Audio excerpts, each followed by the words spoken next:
rose, star of the sea, mother of all. Oh, hear our plea. The last time we shared our story was about almost 20 years, maybe more ago, when Queen of Apostles Parish celebrated the 50th anniversary. Father Dean came over as parish priest, and Father Paul, I think he was assistant parish priest. And Father Dean said, "Can you write up 50 years of our parish?" And Father John turned to me and said, "I know that you are a secretary, can you do something here?" So I sat with him, I took a month's leave, and during my long service leave, and we wrote up this book together. And our story is called Never Too Late to Convert. It talks about how we actually became Catholic. We were both non-Catholics, and also how we got to know the Queen of Apostles Parish. When we first came, everybody knew everybody because it's an old established place. When we arrived here, we lived with my mum, Monica Nicholas, who's been in the parish since 1973. And she was a good friend of Father John Lumen. We were able to get to the parish church, and he met us and wanted us to go on the parish council. To cut a long story short, I joined only after Eric joined. Eric had his term, I had 2 terms as secretary and one in the Faith Enrichment Committee. And Father John also asked me to be a special minister in the second group that was taken on by the parish. In 1989, I was special minister. I'm still a special minister. After Blossom left the council, I went on, and I've been on the council off and on. In fact, I forget how long I was there for, but I was chairman for 10 years, so I must have been there for a little longer. Of course, the councillors were supposed to be there for 2 terms, but each time I was told, "Can you extend it, or can you extend it?" Eventually, of course, right up to the time Father Paul came, and then of course there'd be more members available, and I gracefully or disgracefully retired. But I still try and take as active part as I can in the parish. The Schoenstatt sisters were around then, Sister Anita, Sister Anne, Sister Andre. They were very quick to notice that we were new to the parish, so they invited us to family meetings. We didn't know what we were in for, so we just rock up. And then we found out it was very rich discussion about life after going to church on Sundays. So that's how our faith grew, and to this day, like 30 years down the track, is it 30 years? Yeah. 33. Yeah, we're still very attached to Queen of Apostles Parish and to all the priests and the sisters there. Even though the sisters from Schoenstatt has moved on, the Servite sisters has done a wonderful job replacing them, and we felt very close. And Alex went to the Queen of Apostles Primary School, went to Schoenstatt Kindergarten. So our life became centered around the Queen of Apostles Parish to this very day. In 1982, I made the decision. Louise was at pre-pri or kindy in those days, just had been at kindy, just started with Sister Louisa, and then I made the decision to become a Catholic. I had never been baptised anywhere, so it was a case of I did classes with Father Lumen, and 4 or 5 months I would say at the most, because I was baptised on the 14th of August. My First Communion and Confirmation is on Assumption on the next day, and that with Father Lumen. So I became part of the church well and truly at that stage. And Louise was in kindy in those days. She was very highly thought of that week. I remember on the Monday morning at kindy, Sister Louisa being very happy with her because she'd become a Catholic on the Saturday. And that year, because I used to have concerts every year, Christmas type concerts, so she was Mary that year. There's some photos there amongst her. Since I became a Catholic, I've always gone to church there. That's the only church I go to. And then down the line, when Bernie came on the scene, he was obviously coming to church with me as well once he was living up here. And then we had a child, Alex. We were very young, 20 years ago. Yeah. And we were already married then. I was finding it very difficult to go to work and concentrate on working, but I was struggling. Dennis didn't know what to do, so Dennis said, "Why don't I go to a church?" So I was looking in the white pages under Catholic Church, but it's not under Catholic Church, it's under Roman Catholic Church. Then I was looking, and I never ever come across the name Queen of Apostles. So I picked up the phone because it was closest to where we were living then in Riverton, and I rang up, and this female voice, later on I know it's Margaret, she answered the phone, and I said, "Is this a Catholic church?" Wrong question. She was so angry with me, but To cut the story short, that's where the conversation started, and I said to ask to speak to a parish priest, and I spoke to Father John Lumen. The next day. So I came the very next day after work, and Father spoke to me. He said, "What's wrong then?" I said, I'm not happy at work. I don't know why. So he asked me, the next question was, do I need the money? And then it occurred to me that I never thought whether or not I need the money. So I went home and I asked Dennis, and he said to me, no, even though we will be struggling a little bit, but we'll be all right. So I said, is it all right if I give up my job? Then he said, yes, and that was my road to conversion.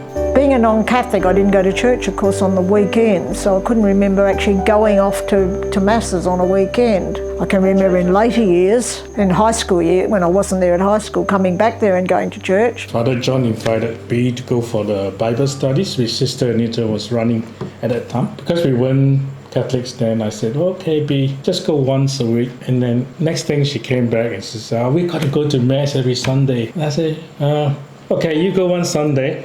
The next Sunday, you bring Alex, and then the Sunday after that, we'll all three go together. Very strange arrangement. And then Father called on to me and says, you are an unbeliever. You better come to Catholic Bible studies as well. Anyway, I went through the catechism, and then we were not baptized. Our son Alex was the first one to be baptized by Father John, and then followed by Bee, and I was baptized on December the 13th.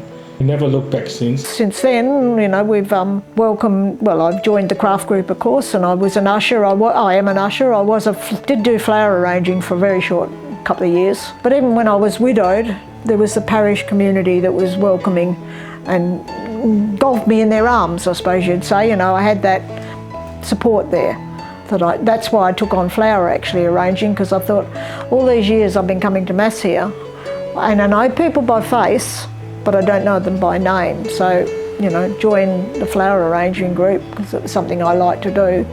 And then I could actually meet some people and know their names. And then the ushering has come from that down the line after Bernie and I've been together. And I thought, no, that's more suiting of my thing. And we learned a lot from the church, and we got a lot of support from everyone in the church. I remember one of the first few Sundays I was there, we came out together, and I think we looked a bit different color-wise to the people around us. And I remember one of the old parishioners who now has passed on came up to me and says, good to see you, and we made friends. And he says, you know something, both of us are Catholics. I said, oh, that's good to know. And I was trying to wonder at the time, what does it mean both of us are Catholics? It's only eventually I discovered, okay, I was a little different color, but we're still the same. But then he became a very good friend of mine. And his family is still a very good friend to this day.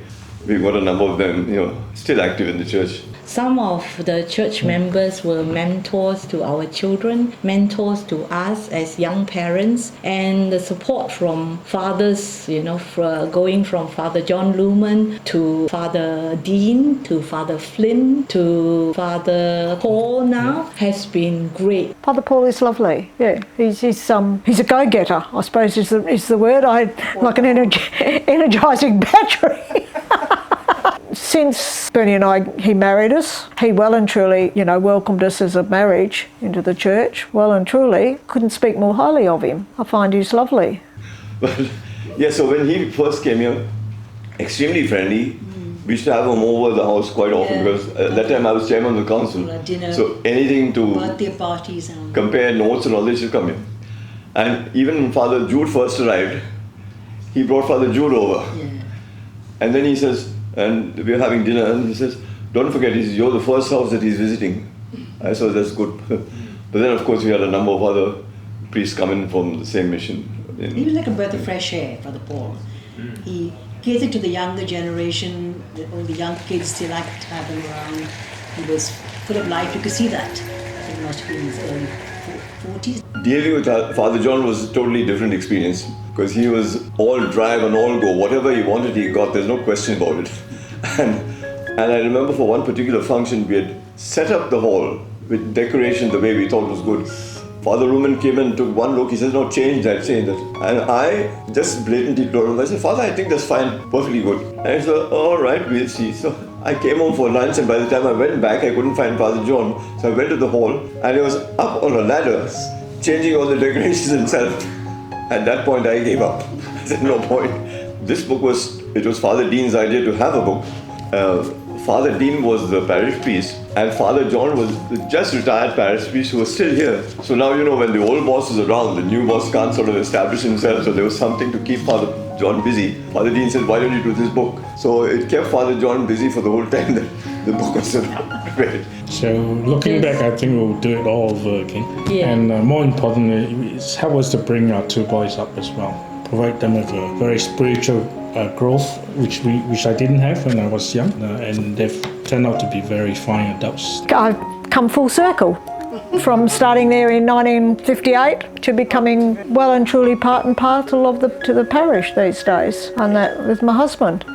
And that I've always been welcome. I've made lots of lovely friends there. Yeah, I feel very at home at Queen of Apostles. That's our church, well and truly to us. Nothing short of just being in a family. And then we find that our faith not only grew, but we were able to do something in return for the church, for what the church has done for us. We go when we are called to other parishes or in the school for faith or for promotion of special ministry or church flowers or school flowers or confirmation. I learned a lot from the sisters. I learned how to sew a piece of priest attire from one piece of cloth. I learned how to do floral arrangement. I learned to be a special minister. I learned children's liturgy. I learned Saturday catechism for the children in the public school. So I was preparing reconciliation. Dennis would come and support me for the floral arrangement and also for the catechism for the Saturday school. It's been just nothing short of just rewarding.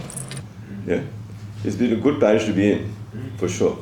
Queen of Apostles, Queen of Apostles, Star of the Sea, Star of the Sea, Mother of all, Mother of all, hear our plea, hear our plea. Shower your grace, shower your grace, gathered here,